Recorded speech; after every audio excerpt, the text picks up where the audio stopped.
काले मंदिर का रहस्य। अधर्म, भय और विनाश की कथा। घने जंगलों से घिरे विंध्य पर्वत के उस पार एक प्राचीन नगर था, ताम्रगढ़। ये नगर कभी धर्म, यज्ञ और देव पूजा के लिए प्रसिद्ध था, पर समय के साथ यहाँ की आत्मा सड़ चुकी थी। ताम्रगढ़ का राजा राजन विक्रमसेन अत्यंत क्रूर, लालची और अधार्मिक था। उसे न देवताओं का भय था, न धर्म ग्रंथों का सम्मान।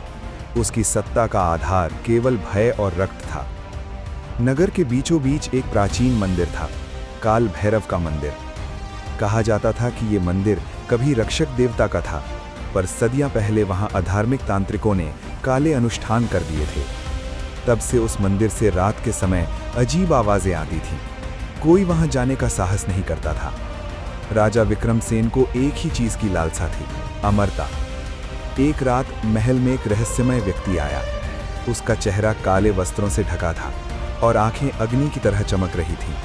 उसने स्वयं को आचार्य कृतांत बताया, एक तांत्रिक जो मृत्यु को भी वश में करने का दावा करता था। कृतांत ने कहा, राजन, यदि आप अमर होना चाहते हैं तो काल भैरव मंदिर में एक विशेष अनुष्ठान करना होगा, पर उसकी कीमत बहुत भारी होगी। राजा हंसा, कीमत? मैं ताम्रगढ़ का राजा हूं, जो चाहूं ले सकता हूं। कृतांत की मुस्कान भयावह थी। इस अनुष्ठान में देवता नहीं, अंधकार प्रसन्न किया जाता है। इसके लिए निर्दोष रक्त, भय और आत्माओं की आहुतियां देनी होंगी। राजा एक पल भी नहीं हिचका, जो करना है करो। उस रात से नगर में भय फैलने लगा। हर अमावस्या की रात कोई न कोई व्यक्ति गायब हो जाता। कभी कोई बालक, कभी कोई साधु, कभी कोई स्त्री। लोग फुसफुसाने लगे, काले मंदिर में बलि दी जा रही है, पर जो बोलता वो अगली सुबह मृत मिलता। उधर राजा हर अनुष्ठान के बाद और अधिक क्रूर होता जा रहा था। उसकी आंखों में अजीब सी लालिमा आ गई थी। वो सोता नहीं था, थकता नहीं था। उसे लगता था कि अमरता अब बस एक कदम दूर है। अंतिम अनुष्ठान की रात आई, महा अमावस्या। कृतांत ने कहा, आज अंतिम बलि चाहिए, ऐसी आत्मा जो पूर्णतः निर्दोष हो।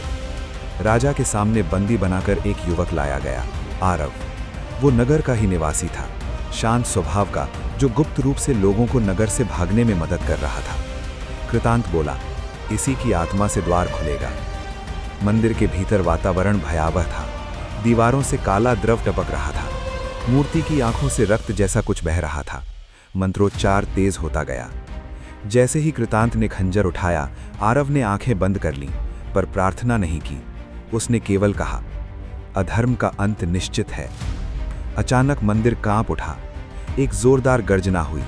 मूर्ति की आंखें जल उठीं। कृतांत घबरा गया। नहीं, यह संभव नहीं। मूर्ति से एक भयावह स्वर निकला, राजा विक्रमसेन, तूने मुझे नहीं, अंधकार को बुलाया है। धरती फटने लगी। काले धुएं से एक विशाल छाया निकली। वो न देव था, न दानव, कुछ और ही था। छाया ने कहा, तू अमरता चाहता था, ले, पर मेरी शर्त पर। राजा कांपता हुआ बोला, मैं हर शर्त स्वीकार करता हूं। छाया हंसी, हंसी नहीं, चीख थी, तू अमर होगा, पर मृत्यु के बिना जीवन सबसे बड़ा दंड है। अचानक राजा का शरीर पत्थर जैसा हो गया। वो चिल्लाना चाहता था, पर आवाज नहीं निकल रही थी। उसकी सांसें चल रही थीं, पर शरीर हिल नहीं रहा था। कृतांत भागने लगा, पर काले हाथों ने उसे जकड़ लिया। तू मेरा पहला सेवक बनेगा। अगली सुबह नगर शांत था, असामान्य रूप से शांत। जब लोग मंदिर पहुंचे तो वहां कोई नहीं था। केवल मंदिर के द्वार पर एक पत्थर की मूर्ति खड़ी थी, राजा विक्रमसेन की। उसकी आंखों में आज भी भय जमे हुए थे। कृतांत कभी नहीं मिला, और आरव, वो भी गायब था। कुछ कहते हैं वो जिंदा बच गया, कुछ कहते हैं वो भी अंधकार में समा गया। पर आज भी महा अमावस्या की रात यदि कोई उस मंदिर के पास जाए तो पत्थर की मूर्ति की आंखों से धीमी आवाज आती है, अमरता मत मांगना। शिक्षा, अधर्म तुरंत शक्ति देता है, पर अंत में सब कुछ छीन लेता है, यहां तक कि मृत्यु भी।